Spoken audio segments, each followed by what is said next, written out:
हे प्रिय मित्रों, हे माताओं बहनों बुजुर्गों एवं मेरे प्रिय अनुजों, आप सबको एक बार फिर करबद्ध प्रणाम। हे प्रिय मित्रों, हर बार की भांति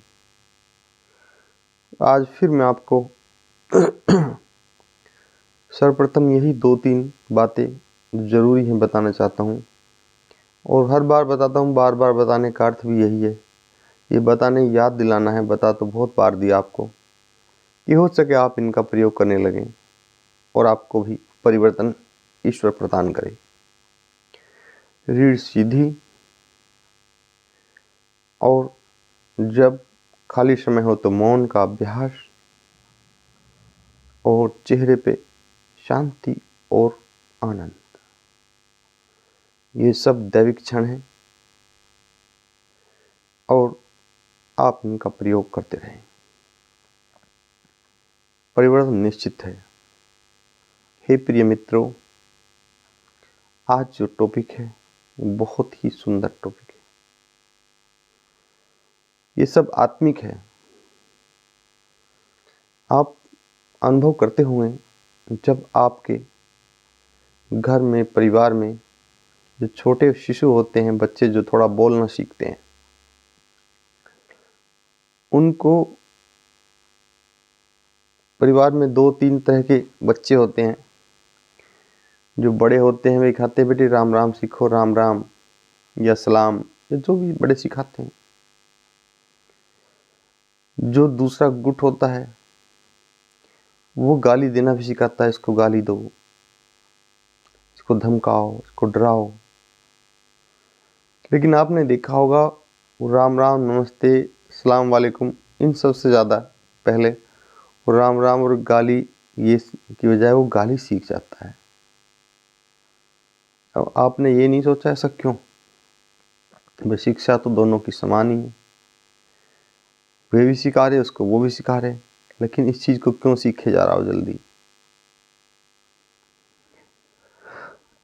इसके सर्वप्रथम कलिकाल का कारण है, कलिकाल का। दूसरा, जो शिक्षक हैं जो अच्छी शिक्षा सिखा रहे हैं वे नंबर 1 उस शिक्षा का पालन नहीं करते हैं। ये बहुत गूढ़ रहस्य बता रहा हूं आपको। जो शिक्षक राम राम या सलाम सिखा रहे हैं या जो भी सम्मान सूचक शब्द, वे शिक्षक उन शब्दों का पालन नहीं करते हैं, इसलिए वो नहीं सीख पा रहे हैं, उनको नहीं सीख पाया जा रहा। और जो उनको गाली और दुष्ट वचन सिखा रहा है, दुर्वचन सिखा रहा है, वो उनका पालन निश्चित करता है। इसलिए वे बच्चे बहुत जल्दी उनको सीख गए। क्योंकि यहां पर तो एक ही नियम है इस प्रकृति का, आप जो भी शिक्षा दे रहे हैं क्या आप उस शिक्षा का पालन करते हैं? अगर आप करते हैं तो वह शिक्षा सत्य हुई और नहीं करते हैं तो वह शिक्षा असत्य हुई। और सत्य शिक्षा का प्रभाव बहुत ही जल्द आत्माओं की गहराई तक पहुंचता है और असत्य शिक्षा का प्रभाव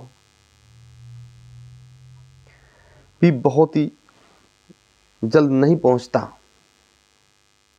इसलिए जो अच्छी चीज सिखा रहे हैं वे असत्य है, क्योंकि उनके जो शिक्षक हैं वे उनका पालन नहीं करते।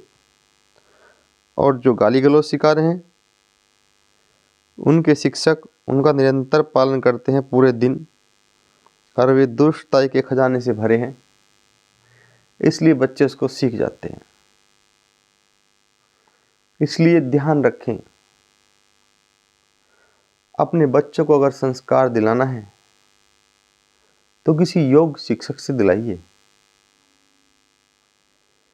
क्योंकि जो योग शिक्षक होगा तो आपके बच्चे भी उन सब क्रियाओं का, कार्यों का और उन सब उपदेशों का उचित पालन करेंगे और संयम और धैर्य के साथ करेंगे और पूर्ण उसमें उत्तीर्ण होंगे उन कार्यों में। जो शिक्षक आपका कमज़ोर रह जाएगा, भले ही गलत हो कि सही हो, वही बच्चे आपके उत्तीर्ण नहीं होंगे। हे प्रिय मित्रों, जब तक आप किसी भी कार्य की गूढ़ता के साथ गहराई में नहीं जाते हैं, तब तक चाहे कोई भी कर्म हो, उसके करने में ना तो आनंद आएगा और ना ही उसका रिजल्ट उत्तम आएगा। हे मेरे प्रिय मित्रों, इसलिए अभ्यास करो, एक सतत अभ्यास कीजिए अपने आप को स्थिर करने का। जैसे ही आप स्थिर होने लगोगे, आपके कार्य स्वतः ही पहले के मुकाबले सफलता की परसेंटेज बढ़ती चली जाएगी, क्योंकि आप ने अपने जो है मन को स्थिर कर दिया, तो वो कुछ भी अनुचित कार्य निर्णय नहीं ले पा रहा है और आत्मा का प्रबलता से वेग आपके शरीर में हो गया है। जब मन स्थिर हो गया तो एक किस्म से वो बंदी हो गया है, और जिन्होंने मन को बंदी बना लिया है वे आत्मा के फैसले लेते हैं और आत्मा के फैसले उत्कृष्ट होते हैं, आनंद से भरे हुए होते हैं, परमार्थ से युक्त होते हैं और अपने भले के साथ साथ वो सभी का भला के साथ वे फैसले लिए जाते हैं। इसलिए परमार्थी व्यक्ति सदैव पूजनीय, आनंदनीय और प्रशंसनीय होता है। हे मेरे प्यारे मित्रों, हे मेरे बहनों, मेरे भाइयों, बुजुर्गों, आप कभी भी हताशा न हो। मैंने बहुत बार देखा कि थोड़े सत्य की राह पर चलने वाले बहुत जल्दी हताश हो जाते हैं और वे फिर इस तरह के एग्जाम्पल लाते हैं जो बिल्कुल हमारी संस्कृति, हमारी आत्मा के विरुद्ध हैं। कि देखो वहाँ वे तो मदिरा पान कर रहे हैं, बहुत तरक्की कर गए, उनका क्या बिगड़ा, वे उचित कार्य कर रहे हैं और ऐसे ऐसे कार्य में क्या बताऊँ, आप सब जानते हैं, लेकिन फिर भी वे बहुत उत्तम गति प्रदान कर रहे हैं अपने आप के कार्यभार की, समाज की। हे प्यारे मित्रों, अब आप सत्य सुनो। कोई 100 में से 1-2 या हजारों में से 1-2 तो मैं नहीं पता, क्योंकि वो तो पूर्व कर्मों के अपवाद स्वरूप भी होता है, लेकिन ज़्यादातर जिसने भी अनुचित कार्य करने से धन एकत्र किया है, उस व्यक्ति ने उस धन को पूर्ण रूपेण आनंद के साथ भोग नहीं लिया है, क्योंकि उस धन में पता नहीं क्या क्या अनुचित चित्कार सामने आ रही है। वो धन लेकर तो खुश हो जाएगा, लेकिन जब उसका नंबर आएगा परेशान हो जाएगा। हे मेरे प्यारे मित्रों, बंधु बांधवों, माताओं बहनों, सत्य का आचरण, सत्य का अनुसरण कुछ समय के लिए आपको जरूर थोड़ा सोचने पर विवश कर देता है कि उचित क्या और अनुचित क्या, लेकिन जैसे ही आप आत्मा में स्थिर होंगे तो फिर एक ही आवाज़ निकलेगी कि तीनों लोक का राज भी अगर अनीति, अत्याचार, असत्य से प्राप्त हो तो वो भी उत्तम फलदायी नहीं होगा। हे प्यारे मित्रों, आप सब ऋषियों की संतान हैं। ब्रह्मदेव ने सृष्टि कार्य में आपको रोपित किया है।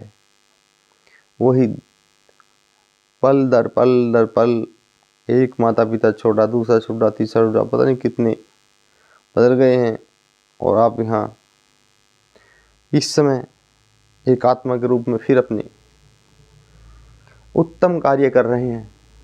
हे प्रिय मित्रों, अपने आप को जागृत रखें। अपने धर्म कर्म के प्रति, अपने कार्यभार के प्रति, अपने आध्यात्म के प्रति और कल्याण के लिए समाज के प्रति अपने आप को जागृत रखें, क्योंकि जागृत व्यक्ति ही समाज में जागृति उत्पन्न कर सकता है। अन्यथा कुपोषित व्यक्ति जो अनुचित शिक्षा से कुपोषित हुआ है वो समाज में जागृति नहीं ला सकता। हे मेरे प्रिय मित्रों, जो एक एक शब्द हैं ये थोड़ा बड़े गूढ़ और रहस्यमय हैं, लेकिन निश्चित ही ये पूर्ण सत्य हैं, इसमें कोई भी प्रश्न नहीं है। आप सबसे फिर अनुरोध करता हूँ कि बच्चों को जो शिक्षा दिलाएं वो शिक्षा उस योग्य शिक्षक से दिलाएं जिसका आचरण उत्तम हो। अयोग्य से ना दिलाएं, भले ही सस्ते और महंगे के चक्कर में ना हो। दूसरा, खुद अपना उत्तम आचरण करोगे तो फिर किसी दूसरे को पूछने का नंबर नहीं आएगा। तो अपना उत्तम आचरण करें, धैर्य शक्ति के साथ, पूजा के साथ, पाठ के साथ और उत्तम से उत्तम सोच के साथ। इसके साथ ही मैं अपनी वाणी को विराम देता हूँ। आप सबको करबद्ध प्रणाम।